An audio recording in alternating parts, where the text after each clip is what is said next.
Great to have with us former U.S. Attorney, legal analyst, Joe diGenova. Joe, good morning to you, sir. Good morning. You've got Jerry Nadler this weekend, Joe, continuing to push for impeachment. He says that the President of the United States, quote, violated the law 6 ways from Sunday. This looked like a part of Jerry Nadler's efforts to sort of hold on to that theme, despite how abysmal Bob Mueller's testimony was for Democrats last week. What do you think about the push for impeachment? Is it actually subsiding in reality? Well, I think the crazier Democrats want to do it, and there's nothing that's going to stop them from doing it except the Speaker of the House, Nancy Pelosi.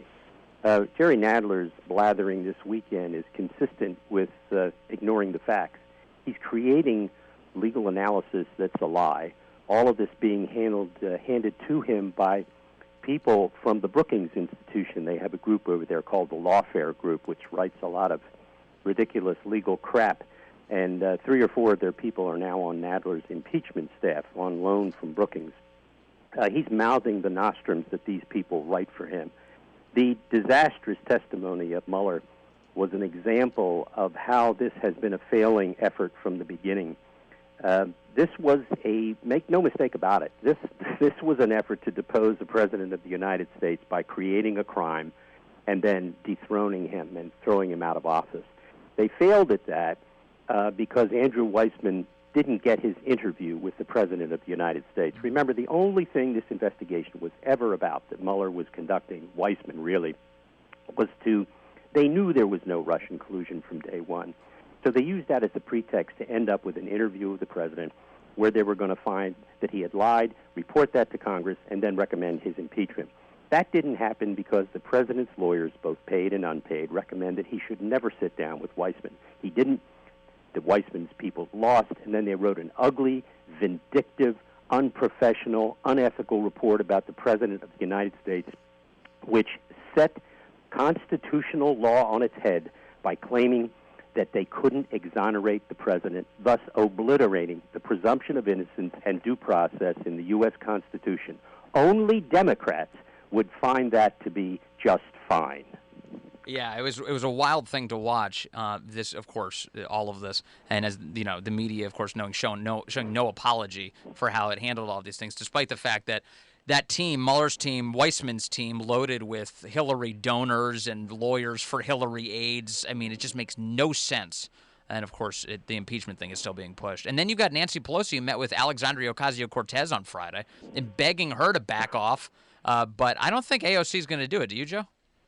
No, those 4 maniacs led by Cortez are really on their own thing. This is the net result of radical policies finding their way up through the groundswell in the Democratic Party. Trump has, by virtue of his mere presence and defeating the loved one, Hillary, created a monster. And the monster is those 4 women. Pelosi looks very weak. She's Speaker in name only, make no doubt about it. She's still very powerful. She can make committee assignments. She can do all sorts of things. But the truth is, she's too smart to know how serious, not to know how serious her problem is. They're just a few nuts away from going down the impeachment road. If they go that route, if they do try to impeach the President, they're definitely going to lose the House. They have a very good chance of losing it now as a result of their public posture on many issues. Yeah. But if they try to impeach the President and start proceedings, they will definitely lose the House. Trying to figure out the beginnings of how this all happened, the Russia investigation, has been a real task. And I know there are people who are work on it. You talk a lot about John Durham. But I want to ask you about an announcement this weekend that the President made, which is his Director of National Intelligence, Dan Coats, is leaving. And he will be replaced by Congressman John Ratcliffe, who was especially tough on Bob Mueller this past week. Does this replacement mean that we will much more quickly be able to get to the bottom of what happened inside of our intelligence community? Probably not. Dan Coats is gone because he had outlived his usefulness. When he did that famous interview out at in wherever that Aspen place is in Colorado, where he made snitty remarks about the President of the United States and Putin, he was done. That disrespectful performance among friends at the Aspen Institute, it just came into my head, was the end of his job. But here's the truth. The reason Barr was given declassification authority was because Coates was in the way, as was Chris Wray, the FBI director. They were fighting tooth and nail, phony cover-ups allegedly to protect sources and methods, when Chris Wray was simply trying to protect the FBI from the just hugely embarrassing details that are going to come out. By the way, the declassification process will start this week. There are going to be documents released, I think, by Wednesday. The Attorney General, as I understand it, is in the process of getting those ready to come out. There are going to be some of the Devin Nunes documents that he requested, and then a series of other releases will come after that.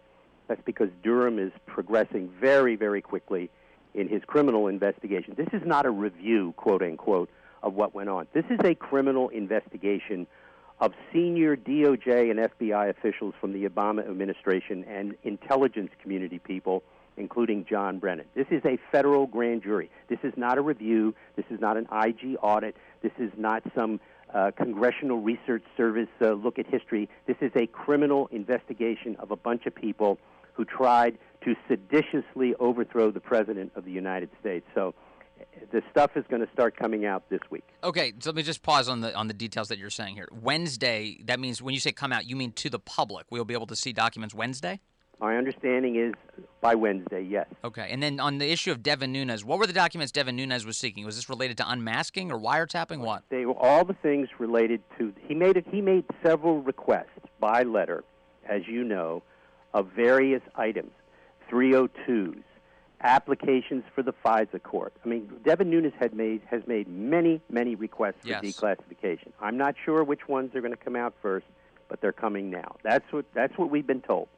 All right, and now we've been told. Thank you for that. More with Joe diGenova in a moment. I've got a lot more to ask Joe, so we're going to hold him over. All right, we're talking to former U.S. Attorney Joe diGenova. Always great to talk to Joe on a Monday. Joining me this morning, too, is Kelsey Bowler from the Heritage Foundation and Independence Women's Forum. Kelsey, you've got a question for Joe. Hey, Joe, it's great to have you on this morning. You are a lawyer, also former U.S. Attorney to the District of Columbia. We were just talking about this Nicholas Sandmann case against the Washington Post being dismissed by a federal judge on Friday afternoon. He was suing for $250 million. We wanted to ask you, how much of a setback is this for Sandmann, and does he still have a case against these other news organizations that he is still suing? The answer to the second question is yes, and the answer to the first question is it's a setback because any time a federal judge makes you go appeal a case, you're wasting time and money and never getting in front of a jury. Sandmann will get in front of a jury ultimately. The judge in this case is just absolutely wrong on the law. This is a juvenile who was slandered and libeled by the mainstream media all across the country. He wrote some quite silly things in his opinion, like, well, the Post didn't mention his name. But they did show his photographs 40 or 50 times over several days, as if that is anonymity without a name attached to it, while the rest of the world is mentioning his name on all other platforms and devices. Mm-hmm. It's just wrong on the law. It'll be appealed. He'll win ultimately. He may have to go to the Supreme Court. But as a juvenile, he has a right to sue. He was correct in his lawyers are absolutely correct that he was libeled. So we shall see. It's just going to take a while. This is the nature of our system. It's ugly, it's long, it's expensive, and thank God for lawyers who are willing to take it on. The judge sounded very dismissive of his case. He said that Sandmann must prove that his case is more than just annoying, offensive, or embarrassing. He said they needed to prove that Sandmann faced public hatred, contempt, and ridicule. How could he conclude he faced anything otherwise?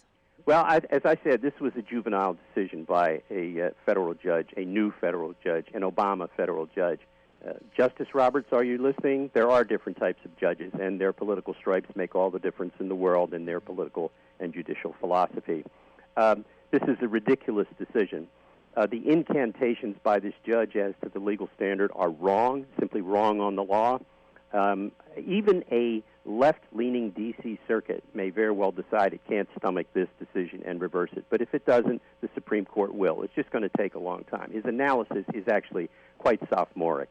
Okay, let's talk about another court case. The Supreme Court on Friday said the President of the United States is perfectly within his rights and powers to proceed with using military funds for border wall construction. Nancy Pelosi was one of the first Democrats to scream about this, saying that our founders designed this democracy governed by the people, not a monarchy, she insisted. Although to me, Joe, it kind of looks like, no, another branch of government weighed in and said he's got the power to do this. That is democracy, isn't it? Well, Nancy Pelosi forgot that the president we had for the last 8 years before Trump was a pharaoh.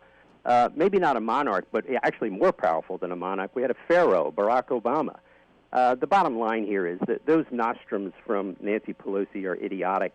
This was a simple reprogramming of already appropriated funds, which the president has the authority to do under the military construction bill. This is just nonsense. This was such an easy call. Now, of course, the 4 liberals on the court couldn't stand it, which is fine. That's why we have a Supreme Court. Roberts went along, God only knows why, but we have a 5-4 reprogramming, $2.5 billion to the border, and we'll get some wall built, which is all to the good, can't hurt. Maybe it'll help. I hope it does. But Pelosi's just dead wrong, as usual. Yeah, and the Supreme Court ruling with Trump this weekend, one of 2 victories he got on the border. Also, Guatemala agreeing to become a safe third country, which is a big deal for the president's immigration efforts.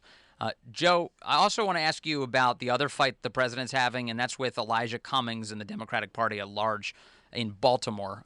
The president was talking about the rodent-infested state of Elijah Cummings' district, and a whole bunch of people, including in the media, are accusing the president of racism for daring to point these facts out. What do you make of this spat?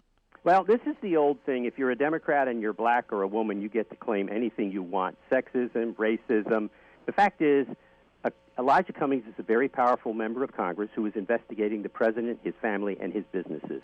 He says a lot of nasty things about the president. The president decided he was going to say something nasty about Cummings and his district. Politics ain't beanbag. Now, it's really fascinating. Bernie Sanders, in 2015, while campaigning in Baltimore, said of Baltimore, this is third world country. That's Bernie Sanders in 2015, talking about Elijah Cummings City. Then in 2018, the then mayor of Baltimore, Mayor Pugh, said, what the hell? We should just take all of this blank down. Ooh, you can smell the rats, quote unquote. That was Mayor Pugh. Then you have the new deputy police commissioner of Baltimore being held up at gunpoint in the city. You know, this is endless. This is a failed, democratically controlled city. Baltimore has been run for more than 50 years by Democrats, mostly black Democrats. And the truth is, they don't know what they're doing. They can't govern. They have a cultural disaster in the city. And all they want to do is blame somebody else for their problems. I think the president was quite justified in responding to Cummings' accusations about him and his family, and I think Cummings is justified in fighting back. These are 2 big folks. This is politics. It's what it's all about. That's why we have an election in 2020. We'll see who's going to win. Yeah, whatever happened to that old mayor who said that the city, you could smell the rats? Whatever happened to Mayor Catherine Pugh? She actually had to resign over a corrupt book deal. Oh. Over her beautiful little children's book called Heather Holly, which she was getting $500,000 from people on the State Board of Health who were large companies that were buying her books. Now, what's interesting about the fact is they bought the books but never took delivery of the books. That's weird. It's almost like they didn't care about reading the books. Thank you, Joe. You bet.